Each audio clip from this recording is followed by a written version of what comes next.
नमस्कार मंडळी. सुखीच्या बालपणीच्या गोष्टी ऐका, खुश व्हा आणि आनंदात वेळ घालवा. तर बालपणीच्या सुखीच्या गोष्टींमधलं आजच्या सुखीच्या गोष्टीचं नाव आहे बरोबर 25 किलो. या दिवशी आज सुखी नाचत नाचत घरात शिरला. कसा? Yes yes. कारण मला आणि सिद्धूला 14 नोव्हेंबरच्या बालमेळाव्याची आमंत्रण मिळाली होती. नीता मावशी मेळाव्याचं आयोजन करणाऱ्या समितीची कार्यकर्ती होती आणि ज्या क्लबमध्ये हे आयोजन होणार होतं ती जागा आमच्या घराच्या जवळच होती. एकच निमंत्रण पत्रिका असली तरी त्यावर लिहिलं होतं 2 माणसांसाठी, म्हणजे मी आणि सिद्धू दोघांनाही जाता येणार होतं. आई म्हणाली तिथे जास्त वाह्यातपणा करायचा नाही आणि तिने आम्हाला पैसे दिले, प्रत्येकाला 25 रुपये. मी आणि सिद्धू क्लबकडे निघालो. तिथे लोकांची गर्दी झाली होती. प्रवेशद्वारावर मोठी रांग होती. आज संगीत वाजत होतं. मी आणि सिद्धू अगदी मागे उभं राहिलो आणि रांग मुंगीच्या पावलांनी पुढे पुढे जात होती. काही मुलं तर उशीर होते म्हणून रडायलाच लागली आणि तिथे कुठून तरी अचानक नीता मावशी उगवली. तिला आम्ही दिसलो. ती ओरडून म्हणाली, सुखी, सिद्धू, तिथे कुठे उभे आहात? इकडे या पटकन, केव्हाची वाट बघते मी तुमची, चला माझ्यासोबत. नीता मावशीने आम्हाला हाताला धरून पहिल्या खोलीत नेलं आणि म्हणाली, इथून करा हा सुरुवात, मजा करा. असं म्हणून मावशी तिच्या कामाला गेली. मी आणि सिद्धू बघतो तर काय, तिथे खरोखर फार सुंदर होतं सगळं. सगळ्या छतभर रंगीबेरंगी कागदाच्या माळा लावल्या होत्या. सुंदर दिवे टांगले होते. चकचकीत कागदांचे दिवे तेवत होते. बँड वाजत होता. वेगवेगळे पोशाख केलेले कलाकार गर्दीत फिरत होते. कोणी तुतारी वाजवत होतं, कोणी ड्रम वाजवत होतं, काहींना सशाची, एकाने मिकी माऊसचं सोंग घेतलं होतं आणि एक बाई तर चक्क घोड्याचं सोंग घेऊन नाचत होती. काही कटपुतळ्या होते. सारं बघताना मज्जा मज्जा येत होती. एक विदूषक चाळे करून सर्वांना हसवत होता. हॉलच्या दुसऱ्या बाजूला एक दालन होतं. त्याचं नाव होतं मनोरंजन दालन. मी विचारलं, सिद्धू, तिथे काय असेल रे? सिद्धू म्हणाला, अरे गमती जमती असतील, चल चल बघू आपण. तर तिथे ना दोऱ्याला एक सफरचंद टांगलं होतं आणि ते सफरचंद गोल गोल फिरत होतं. तर ज्या कोणी ते सफरचंद हात न लावता खाऊन दाखवेल त्याला बक्षीस मिळणार होतं. चांगला मोठा बॉक्स दिसत होता. मी पहिले पुढे गेलो आणि मी दोन्ही हात मागे धरले, पण सफरचंद जवळ आल्याबरोबर माझे दोन्ही हात पुढे झाले आणि मी ते सफरचंद तोंडात टाकायला गेलो. सगळेजण खूप हसायला लागले. शेवटी त्या खेळातून मला बाद करण्यात आलं. पुढे एक धनुष्य बाण होता. पहिले सिद्धू गेला पुढे. त्यांनी तो बाण उचलला, धनुष्याला लावला आणि पुढे एक माकडाचं चित्र होता. त्या बाणाच्या पुढे रबरी एक बुच होतं. तो बाण बरोबर त्या माकडावर चिकटला तर बक्षीस मिळणार होतं. सिद्धूने प्रथम बाण मारला. त्यांनी इतका वेळ घेतला बाण मारायला आणि जेव्हा बाण मारला ना तेव्हा माकडाऐवजी दूरचा कुठला तरी दिवा फोडला. मी म्हणालो, हात तुझी, म्हणे नेमबाज. सिद्धू म्हणाला, मला अजून सराव झाला नाही. जर मला 5 बाण दिले असते तर बरोबर बघ मी कसा बाण मारला असता ते. मी फुशारकी मारली की आता बघ बघ मी कसा मारतो ते. धनुष्य बाण देणाऱ्या माणसाने मला एक बाण देत म्हटलं, नेमबाजा, चल मार बाण. तो माकडाचं चित्र त्याला वाटलं थोडं तिरपं आहे म्हणून चित्र नीट करायला गेला, कारण ते जरा तिरकं लागलं होतं. मी एव्हाना बाण धनुष्यावर चढवला आणि तो माणूस दूर व्हायची वाट पाहू लागलो. पण धनुष्य खूप ताणलं गेलं होतं. पण अचानक माहित नाही काय झालं ते, बाण सुटला आणि सू करत त्या माणसाच्या पाठीला सपकन बसला आणि चिकटून तसाच राहिला. सगळे लोक हसायला लागले आणि लोकांनी टाळ्या वाजवल्या. तो माणूस घाबरून पटकन मागे वळला आणि लोकांना म्हणाला, यात हसण्यासारखं काय आहे? मला म्हणाला, ए डांबीस कार्ट्या, चल चालता हो इथून, तुला आता बाण मिळणार नाही. मी आणि सिद्धू दोघही जण उदास होऊन गेलो आणि आम्ही त्या ठिकाणाहून दुसरीकडे गेलो. आज आमचं दोघांचं नशीब चांगलंच नव्हतं. पुढे आम्हाला अजून एक मुलांची रांग दिसली.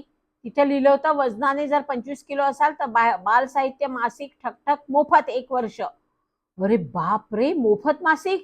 चला पटापट वजन करूया म्हणून मी वजन यंत्र कडे जायला रांगेत उभा राहिलो. तो सिद्धू अचानक नाहीसच झाला, कुठे गेला तो. पण मला असं ऐकू आलं, ए तुझं वजन 15 किलो आहे, फारच बारीक आहे बाबा, तू उठ इथून. चल तू रे उभा राहा. अगं तायडे, तुझं वजन 40 किलो आहे, जरा डाएट कर, फार जास्त वजन झालं ते. असं बोलत बोलत माझं वजन करायची वेळ आली. माझं वजन बरोबर 24 किलो 500 ग्रॅम. तो म्हणाला, अरे अरे, फक्त 500 ग्रॅमनी तुझं बक्षीस गेलं रे मुला, जाऊ दे, चल हो पुढे. मी उदास होऊन बाहेर पडलो. एवढ्यात मला सिद्धू दिसला. मी म्हटलं, सिद्धू तू कुठे गेला होतास? सिद्धू म्हणाला, अरे मी तिथे लेमोनेड प्यायला गेलो होतो, घसा सुकला माझा म्हणून. तू इथे कुठे अडकला? सिद्धू तुझं वजन करून बघूया ना. 25 किलो वजन असेल तर माहितीये तिथे बक्षीस आहे. माझं वजन 24 किलो 500 ग्रॅम झालं म्हणून थोडक्यात माझं बक्षीस गेलं. सिद्धू म्हणतो, काय म्हणतोस तू? चल चल वजन करू.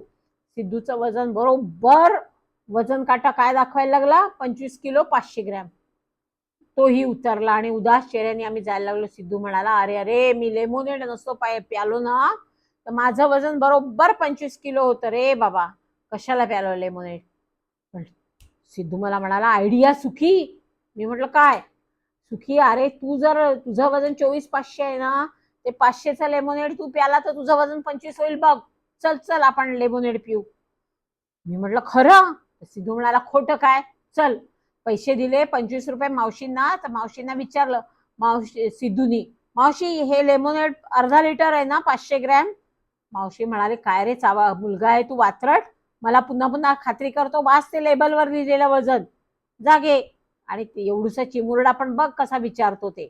मग आम्ही बाटली घेतली, एक पेला घेतला आणि टेबलापाशी बसून मी एक प्याला प्यालो. इतकं गार होतं ना ते. पहिला ग्लास तर मी एका दमात रिकामा केला. दुसरा ग्लास भरला सिद्धूनी. आता मला तर खरं ते प्यायची अजिबात इच्छा नव्हती. पण सिद्धू म्हणाला, आटोप लवकर, उशीर नको लावू. मी म्हटलं, पण सिद्धू अरे किती गार आहे रे हे, फार थंड आहे, घसा दुखायला लागला नाही म्हणजे मिळवली. सिद्धू म्हणाला, असा घाबरटपणा दाखवू नको, तू भित्रा आहे कबूल करतोस? म्हटलं, अजिबात भित्रा नाही, आणि इकडे पितो. आणि दुसरा ग्लास पिऊ लागलो. तो संपायला इतका वेळ लागला आणि पाऊण ग्लास संपल्यावर तर मला जाणवलं की आता माझं पोट गच्च बसलंय अगदी गळ्यापर्यंत. म्हटलं, थांब सिद्धू, मला बिलकुल जात नाही अजून. सिद्धू म्हणाला, अरे जाईल जाईल, भास होतोय तुला, पुढे जाईल बघ, पिऊन तर बघ, एक एक घोट करत पी. असं करतो का? तू खाली बसून पिते म्हणून, उभा राहून पी. मला पण असंच वाटत होतं, पण मी प्यालो की नाही. मग मी उभा राहिलो आणि प्यालो तर लगेच संपलं तितकं सरबत. मग शेवटी अर्ध्यापेक्षा थोडस सरबत अजून उरलंच होतं बाटलीत. सिद्धूने ते ओतलं. आता त्या सरबताकडे बघून मला अजिबात ते प्यावंसं वाटत नव्हतं, पण काय करणार, प्यावंच लागलं मला. मी एक घोट घेतला, दुसरा घोट घेतला. मी सिद्धूला म्हटलं, सिद्धू माझं पोट फुटेल असं वाटतंय. सिद्धू म्हणाला, नाही फुटत, तू पी बिंदास. माझं फुटलं? म्हटलं, अरे सिद्धू पोट फुटलं तर तू जबाबदार. सिद्धू म्हणाला, चालेल चालेल, पी बघ. आता मी परत पिऊ लागलो आणि काय आश्चर्य, सगळं लेमन संपलं. पण ते माझ्या घशापर्यंत येऊन माझ्या तोंडामध्ये होतं आणि नाकातनं सुद्धा गळायला लागलं होतं. अरे बाप रे. शेवटी मी धावत, सिद्धूनी मला हाताने धरलं ना, आम्ही त्या वजन काट्याकडे गेलो. खरं मला बाथरूमला जायचं होतं, पण पहिले आम्ही वजन करायला गेलो. त्यांनी काही ओळखलंच नाही त्या माणसाने की मी एकदा येऊन गेलो म्हणून. मी उभा राहिलो आणि खटक्कन काटा पडला आणि तो माणूस ओरडला, वा वा, 25 किलोवाला मुलगा मिळाला, शाबास बहादर, शाबास शाबास, हे बघा या मुलाचं वजन 25 किलो, यांनी जिंकलंय, ठक ठक मासिक. चला चल रे, नाव सांग तुझं काय ते. त्यांनी हातात पेन धरलं. पटकन बोल पूर्ण नाव. मी सिद्धू पटकन मला म्हणाला, त्याचं नाव सुखदत्रे, लिहा लिहा, मी त्याला ओळखतो. आयोजकांनी पावती आणि एक अंक माझ्या हातात ठेवला आणि म्हणाले, बरं बरं, निदान आभार तरी मान. सिद्धू परत ओरडला, आभार मानायचे असतील तर तो असं असं डोकं हलवतो, कारण मी त्याचं डोकं हलवलं. आता मला बोलताच येत नव्हतं तर काय करणार. आयोजक म्हणाले, कमाल या मुलाची, एवढं बक्षीस जिंकलं पण बसतोय पहा तोंडात गुळणी धरल्यासारखा गप्प. सिद्धू म्हणाला, त्याच्याकडे लक्ष देऊ नका, तो लाजरा आहे, त्याला ओळखतो मी. आणि त्यांनी माझा हात धरला आणि आम्ही भराभरा भराभरा घाईघाईत क्लबच्या बाहेर पडलो. रस्त्यावर जाताच मला थोडासा श्वास घेता येऊ लागला. मी सिद्धूला म्हटलं, सिद्धू हा अंक आणि ही पावती तुझ्याचकडे ठेव, मला अजिबात इच्छा नाही हे घेऊन जायची, कारण माझं खरं वजन तर 24 किलो 500 ग्रॅमच होतं. मग सिद्धू म्हणाला, असं कर, ते माझ्याचकडे दे, कारण मी लेमोनेड प्यालो म्हणून, नाही तर माझं वजन बरोबर 25 किलो होतं. तर मी सिद्धूला म्हटलं, पण खरं सांग सिद्धू, मी एवढी धडपड केली ती वाया गेली ना? तर सिद्धू म्हणाला, बरं बरं, असं करू, आपल्या दोघांचं मिळून निम्म निम्म हे बक्षीस, काही दिवस तुझ्याकडे हे मासिक, काही दिवस माझ्याकडे, चालेल? चालेल सिद्धू, शेवटी तू मित्र कुणाचा आहेस?